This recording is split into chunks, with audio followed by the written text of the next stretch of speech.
Hello everyone, I have here the Formula One transport truck from the LEGO City line, so not Speed Champions, the lower end line for kids aged 8 and up. This cost me $100 US, it's 100 euros, 90 pounds UK, or $130 Canadian. This has 1,086 pieces, and in addition to the truck, you get the Red Bull car, Aston Martin, drivers for each, a couple of generic crew members, and a driver for the truck. I figure some of you will want to see at least the difference in size between the new truck and the last Formula One transporter truck we got in the Speed Champions line. That was back in the days of the 6-wide Speed Champions, so not the way it is today, but still just for the sake of comparison. You know, the lengths are similar. The new one's actually slightly longer, but the overall bulk of the Speed Champions one is significantly greater. I mean, it's built to a much larger scale. I actually personally liked this one a lot and still do to this day, and I think that it kind of gets across the theme a little bit better, but I'll talk about that a little bit more later. But I just wanted to at least start off with a scale and size comparison, keeping in mind that this is intended and explicitly marketed as a lower end toy for younger kids aged 8 and up. I really like the semi-cab on this one. I think that its build is good. Let me go ahead and take the trailer off and just put its little kickstand down over here for a moment. It goes together nicely. It doesn't have too many crazy techniques, which it shouldn't, but it has enough studs on the side, building and everything. The level of detail, I think, is pretty nice. It looks very sporty, you know, which is nice as well. I can definitely see some kids racing around with this just by itself. You can use it as a Euro truck. Those are prints, thank goodness. The print isn't the highest quality, not the highest opacity, but it's not too bad. The rest of the colorway that you see here is done with just genuine building techniques. And check this out. Yeah, so that's part of the reason why you see the bar and the bars and clips here in the front, which to some people looks a little bit weird. It's just not what you're expecting, but it's there for a reason. So of course I can disconnect that, but I'm not going to right now. It just shows that there is a little bit of engine detail underneath, which is nice. I really appreciate that. It's a simple, basic thing, but I definitely like that. And then just looking inside of here, you are able to put 2 people in the cab side by side. It also is intended to kind of represent a sleeper cab. You technically can put a figure laying down alternately, so you can't have people driving and sleeping at the same time. But still, it's nice to have, you know, more than the most basic accommodations up here. And again, I like this as it is. Oh, and I forgot to show you the underside here. This is a interesting new chassis tub piece, which is weird. It's rectangular. It lets you get people and stuff down really, really low. I'm looking forward to seeing how they're going to use this and what its purpose for existing is. It's all just one part down there. The trailer finishes up really, really nicely. Right at the end, you kind of pull everything together as far as the design on the sides is concerned. And these big tiles are printed.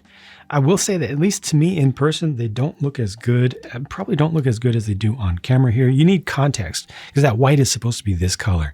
And the red is supposed to be the same as this. But honestly, it's a lot more forgivable here than it normally would be, just because this is just a big old decoration.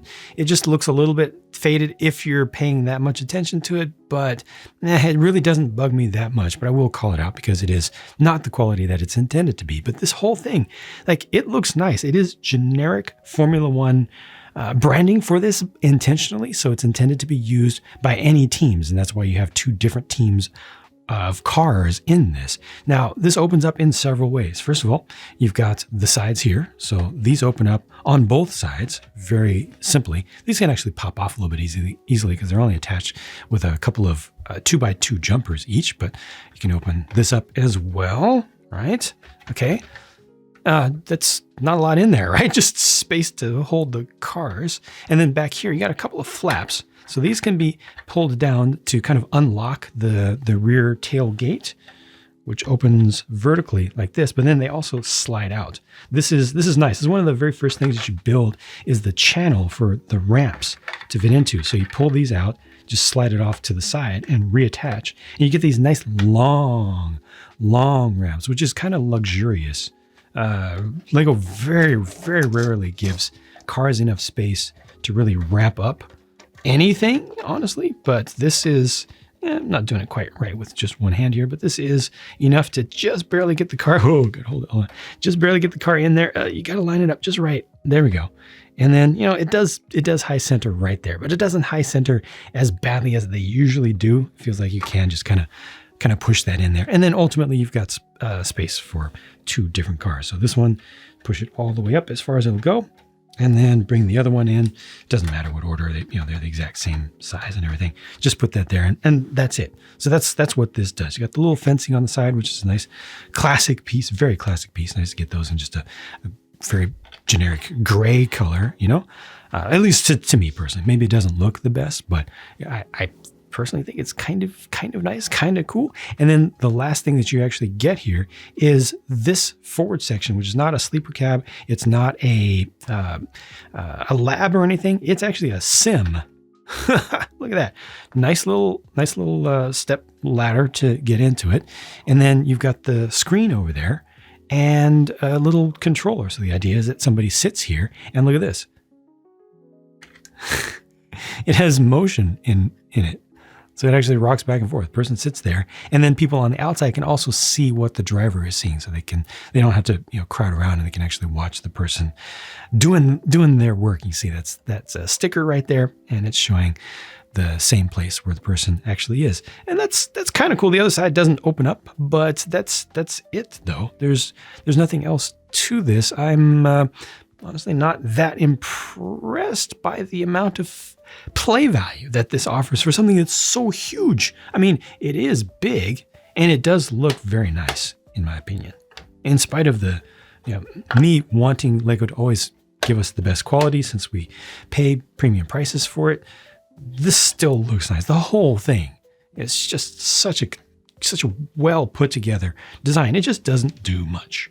The design of the mainline city Formula One cars is pretty simple, but this actually feels very right to me. It feels right for the target age range. These go together fairly quickly. They don't rely on any specialized chassis piece. You really build this up. I mean, it's got a large bracket in the center there, but you properly build this up. It does have some studs on the side construction, and it just feels efficient and nice. This is a print right here, and this is a print back here. The Aston Martin logo looks like it's just low in resolution, but in reality, up close, you can see it actually has the silver there as well. So it's got the silver and the white. They kind of blend together from any kind of distance. And then you also have a print for the wheel covers there, which is just another semi-generic thing. You can change the angle of the wing, but unfortunately you can't bring it up more. So this isn't I wish that you could just bring it forward just a tiny bit more, but that might have required some other compromises that would not have been good. Just in general, this is pretty nice. And then looking at the Red Bull car, now they're not able to call this a Red Bull car because this is not an 18 plus set. And in some municipalities around the world, companies are not allowed to market energy drinks to children.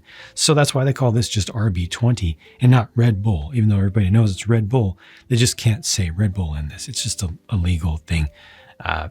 Sure. So they're just complying. I do not like that right there. So once again, print on the nose, print on the tail. But here you can see, unlike with the sides of the truck, here you have a direct comparison, directly adjacent between the color it's supposed to be and the color that it actually is. And it just makes it feel cheaper, unnecessarily cheaper than it is. You got yellow behind there as well. So, and here, this one's not as obvious. Again, you just don't have a piece right next to it. But once you see that that's actually the color printing we're getting, it just lets me down a little bit. And these have the steering yoke with the print. The prints are identical between the two. You can see that each of these has the exact same wheel cover colors that are used on them. Different color for this little piece back here at the back of the halo. This is all just one part that bends in, an existing piece that we've had for a long time. I'm not sure if it's a different color than we've gotten, or excuse me, a different length than we've gotten before, but those things historically have been canonically cuttable, legally cuttable. So whatever length is necessary. Here's the thing that I don't like about these cars. Halo, completely ineffective. Oh, it looks bad. The halo is supposed to be for safety. It's supposed to protect your noggin, and it doesn't. Dang it.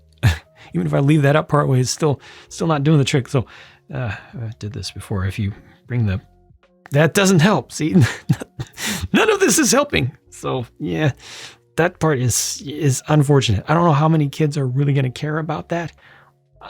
It might be more of a me sensitivity issue to what I'm looking at, but I just wish that was done a little bit better. The car still looks good, just less good with a person in it.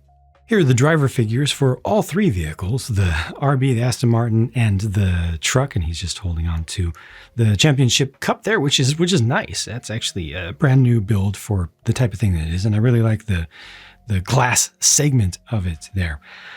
I hate that we live in a world where I have to say the following, but yes, everybody knows that neither of the main drivers of the Red Bull cars was female. This is Lego, and these are not licensed driver figures. Lego just wants to acknowledge the fact that half of kids out there in the world are female, and thus might want some representation in it. It's for the kids. It's literally for the kids. The people who get all hot under the collar about this stuff need to remember that this is Lego. It's for kids, and you can do this. It is possible, and it's fine, and it's not a big deal. They're not trying to change history or anything.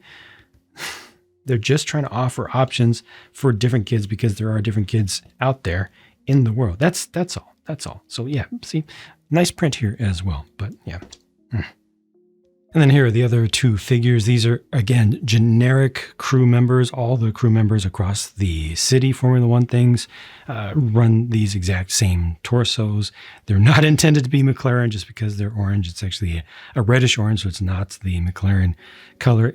They're just intended to be safety suits because just like the truck here, these are generic Formula One characters, not even named characters, not even supposed to be anything specific. They're just people to have working on the cars and stuff. These are the leftover pieces from the entire set, and only 2 stickers were used, and those are both for the sim. Again, this is 1,086 pieces. I paid $100 US for it. It's 100 euros, 90 pounds UK, or $130 Canadian. Cars are cool. They're like $10 cars each. This is nice. This takes up so many pieces and so much stuff, and it just doesn't do much. It doesn't do much. The figures are fine. Yeah, I mean, for the amount of stuff that's here in 2025, I think by Lego's always expensive standards, I think the value's okay.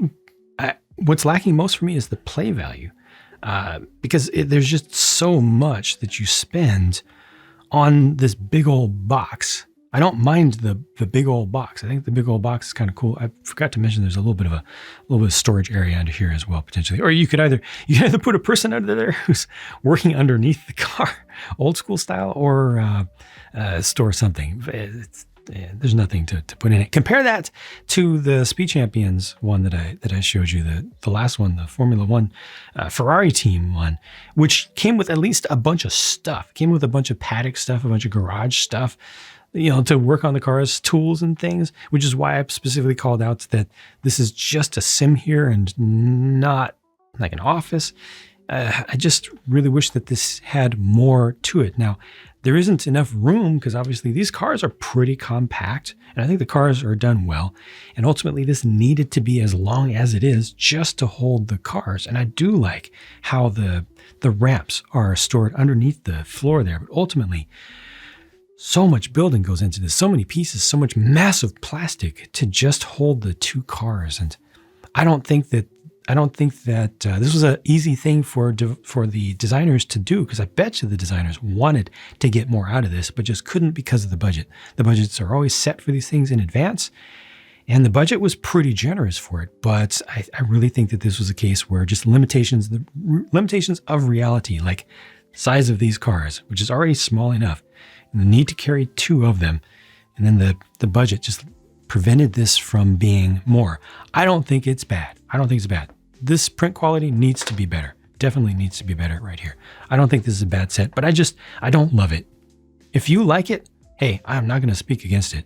If you're okay with the price, I don't think that you're looking at things wrong. If you think that the price is too high, yeah, I mean, we can definitely see this going on discount later in its life. I can imagine up to a 20% discount on this, definitely, which would really sweeten the deal a lot, because 20% of $100 or 100 euros is a lot, you know?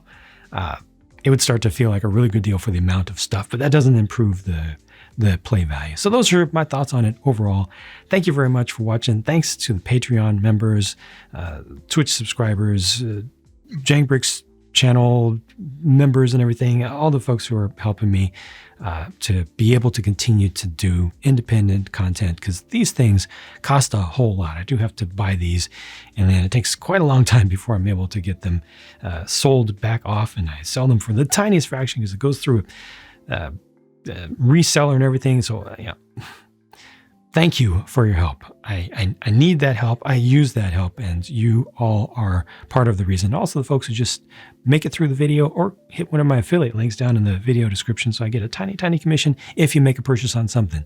Appreciate the help. You are helping me to be able to do things like this at all for you. Appreciate you all, and I'll talk to you again soon.